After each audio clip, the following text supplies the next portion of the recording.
La première question qu'on doit se poser, c'est tout simplement pourquoi on doit certifier ces projets.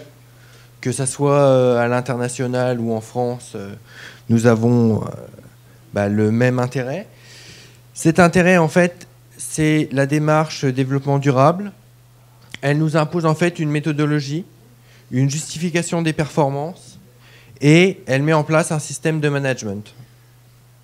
Ça, c'est les premiers points. Et le grand avantage, par rapport notamment à d'autres labels comme BREEAM ou le LEED, c'est que les audits sont vérifiés par des auditeurs externes. Donc ça nous permet des échanges constructifs. À la fin, on est sûr d'avoir une neutralité. L'acteur qui travaille sur le projet, sur la partie HQE, ne sera pas celui qui le validera.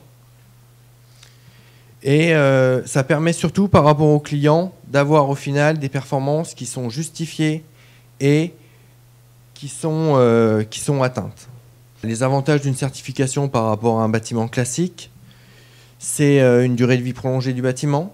Il y a une grande part qui est faite sur l'exploitation, sur les facilités, les accès aux locaux techniques, les accès au matériel sont vraiment importants. Il y a un niveau de confort qui est garanti. La HQE va plus loin que la réglementation thermique. Elle parle vraiment de qualité et de confort pour les personnes. Et pour les promoteurs, ça permet une valorisation immobilière. Il faut savoir qu'aujourd'hui, de plus en plus de bureaux, surtout en Île-de-France, sont certifiés HQE. On essaye de faire du bâtiment durable et de protéger la santé des utilisateurs. C'est-à-dire qu'on fait non seulement des bâtiments qui durent plus longtemps, mais des bâtiments qui agressent moins la vie de chacun. Chez Phosphoris, on est 3 à être référents HQE, c'est-à-dire qu'on peut... Le référent HQE, qu'est-ce que c'est ? C'est quelqu'un qui aide le client à arriver à sa certification. C'est-à-dire qu'on commence par lui faire un plan vers la certification, on l'aide dans toutes les phases de la certification pour arriver à la fin à se présenter devant un auditeur certificateur qui certifie ou pas le projet. Donc qu'est-ce que Phosphoris va amener en HQE à l'étranger? C'est que à l'étranger, vous trouvez surtout du BREEAM et du LEED. Donc le BREEAM et le LEED, c'est une certification et anglaise et américaine de l'autre côté, qui est beaucoup moins sévère, on va dire. On va essayer de créer un partenariat avec les autorités publiques et le CSTB français. C'est en cours actuellement entre le CSTB et le ministère de la Construction en Russie. Et nous, on essaye de s'imbriquer là-dedans. Et on essaye de s'imbriquer on essaye de trouver des partenaires et des maîtres d'ouvrage et des gens qui construisent pour essayer de leur faire envie avec le HQE et de nous faire travailler sur le HQE en référencement. Il faut savoir que jusque, on va dire fin octobre, le référentiel français, que ce soit pour les hôpitaux, que ce soit pour les complexes sportifs, les piscines, les commerces, les bureaux, les bâtiments d'enseignement, était basé sur les mêmes règles qui avaient été reprises à l'international. Vous aviez 14 cibles. Aujourd'hui et depuis début novembre, vous avez un nouvel référentiel HQE qui a été lancé par Certivea, qui est le référentiel bâtiment durable. Donc ce référentiel aujourd'hui est applicable pour tout type de bâtiment, à l'exception des équipements sportifs et du secteur de santé.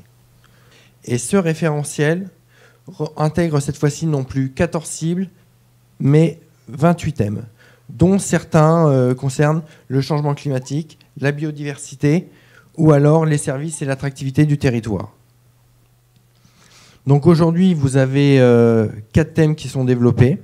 Vous avez une partie management responsable qui correspond à l'organisation du projet, un pilotage maîtrisé et une évaluation sur l'amélioration continue. Une autre partie sur la qualité de vie, donc avec une nouveauté sur des lieux de vie plus sûrs, donc avec une grosse partie sur la sécurité et sur la sûreté des locaux, des espaces agréables et des services qui facilitent le vivre ensemble. Une autre partie sur le respect de l'environnement, où là vous allez retrouver tout ce qui est économie d'énergie, économie d'eau, et une partie performance économique, où là vous retrouvez dans cette icône-là une partie des économies d'énergie, et vous avez une grosse partie sur tout ce qui concerne les charges et les coûts, avec un calcul global qui est à faire.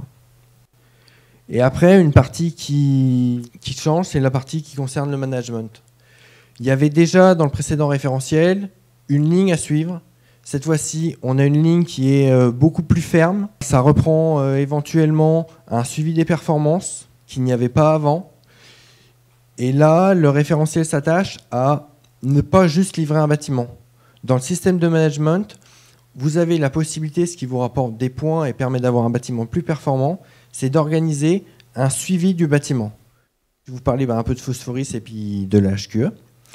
Donc il faut savoir qu'au bureau d'études Garnier, nous en fait on s'est occupé de la partie développement durable avec un accès sur les piscines et sur les équipements sportifs. En fait au niveau piscine, vous avez aujourd'hui pas de réglementation thermique et c'est cette voie-là, quand on a rencontré des maîtres d'ouvrage, où en fait on a ressenti un besoin. Et ce besoin, on l'a comblé nous en faisant des programmes avec des AMO pour limiter et aller dans un bâtiment qui ait une haute qualité environnementale. Donc aujourd'hui, je suis référent auprès de Certivea. Donc ça fait que du coup, on a accès au nouveau référentiel.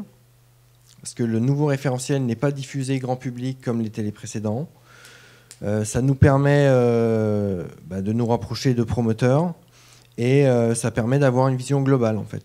Maintenant, avec Phosphoris, on a une vision globale, comme Eric vous en a parlé tout à l'heure avec nos différentes missions. C'est une mission qui accompagne le concept de laboratoire de Phosphoris. Merci bien.